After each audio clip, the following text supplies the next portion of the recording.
初音未來係全球第一個虛擬歌手，由日本 Quitten Future Media 企劃，形象由插畫家 Kiyi 設計繪畫。2007年推出之後大受歡迎，旋即掀起二次創作熱潮，大量同人創作湧現，要貼相關影片半年內突破1萬條，更加衍生大量周邊商品、CD、小說、漫畫、動畫、人物模型、電子遊戲等等，更係全球第一個用半全息投影技術舉辦演唱會嘅虛擬偶像。初音熱潮席捲全球，今日我哋請到幾位出初音嘅 coser 上到嚟大談初音文化。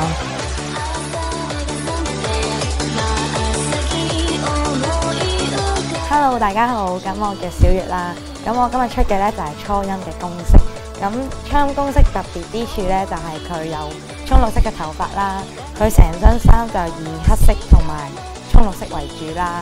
咁呢個係初音最基本嘅角色設定嘅裝扮。大家好啦，我係小欣。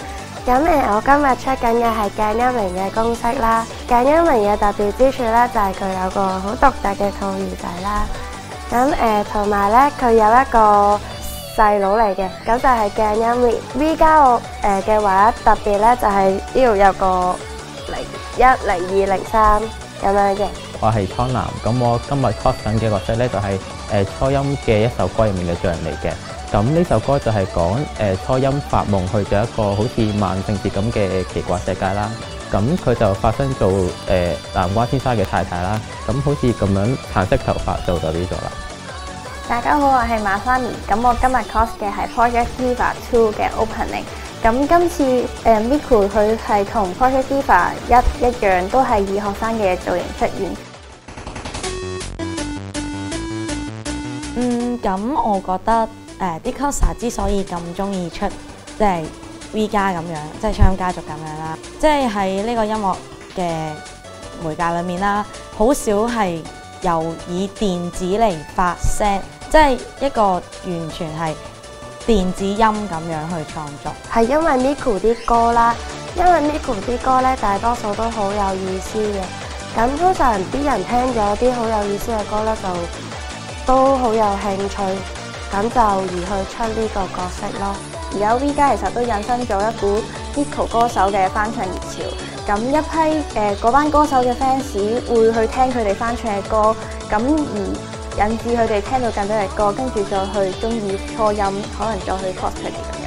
咁我自己就好中意聽音樂啦，咁就對於初音佢哋有咁多種唔同風格嘅音樂就好感興趣。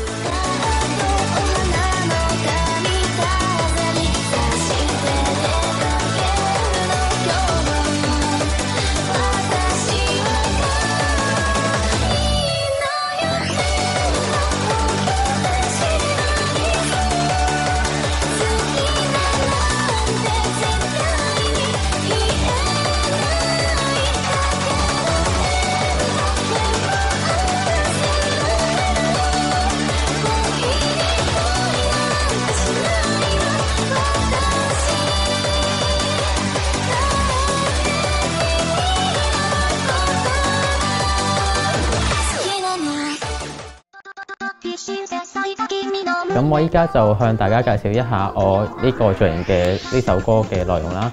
咁呢首歌就係由呢個作者叫哈茨作嘅，咁就叫做 Mrs. Pumpkin 之滑稽的夢。咁呢首歌就係講初音去咗發夢去咗一個萬聖節咁樣嘅夢幻嘅世界啦。咁佢就變咗做南瓜先生嘅太太啦。咁所以連頭髮都變咗橙色啦。咁佢就喺呢個世界裏面遇到好多嘅古怪嘅生物啦，咁就係好有趣嘅一首歌嚟啦。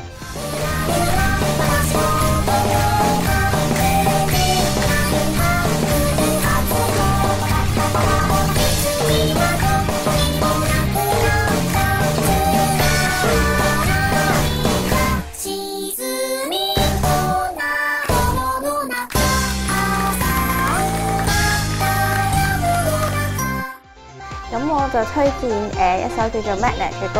咁大概嘅方向咧就係講禁忌嘅之戀嘅。咁歌詞嘅內容就唔係好方便依家講出嚟，咁大家自己可以去揾下啦。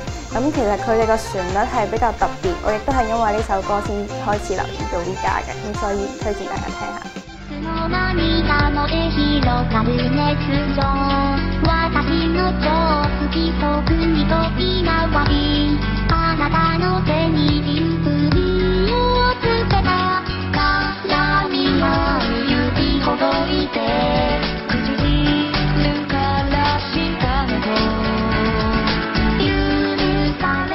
而家就同大家介紹一首初音未來嘅歌啦，咁就係初音未來的消失嘅。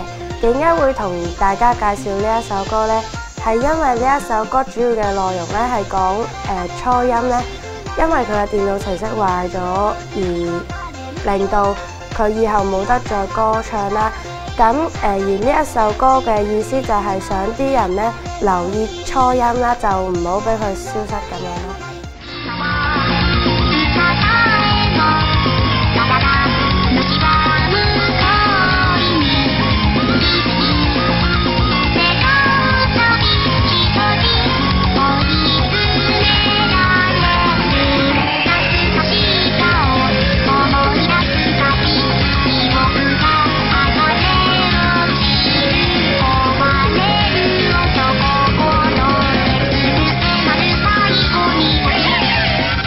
咁我要講嘅歌呢，個歌名就叫做《羅密歐與仙杜瑞拉》啦。開頭嘅意義係就話初音初嘗禁果嘅，就話初音背住自己嘅父母啦，去與即係自己中意嘅人去相戀啦，離家出走咁樣。而且呢首歌我中意嘅原因呢，就係個 melody 都好好聽嘅，咁我就好值得覺得呢首歌好值得大家去聽下啦，係啦。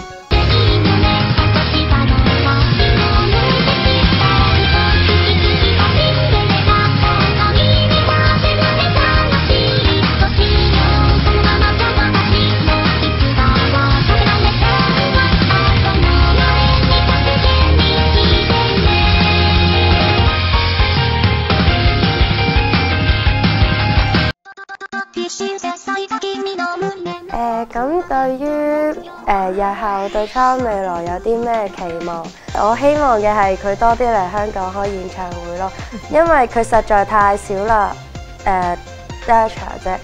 咁同埋撲唔到飛咧，就真係好慘嘅，要上網睇或者買碟。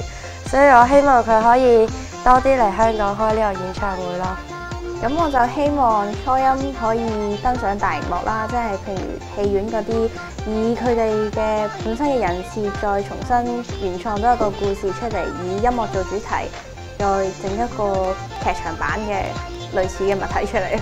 咁對於我嚟講呢，咁我就因為覺得初音佢有好多歌，有唔同類型嘅歌啦。咁呢啲歌入面都有好多係包含咗唔同嘅故事啊嘛。咁所以我就覺得可以令佢出一啲動畫咁樣，可以係短片或者長片都得，咁就可以吸引到更加多嘅人都要去。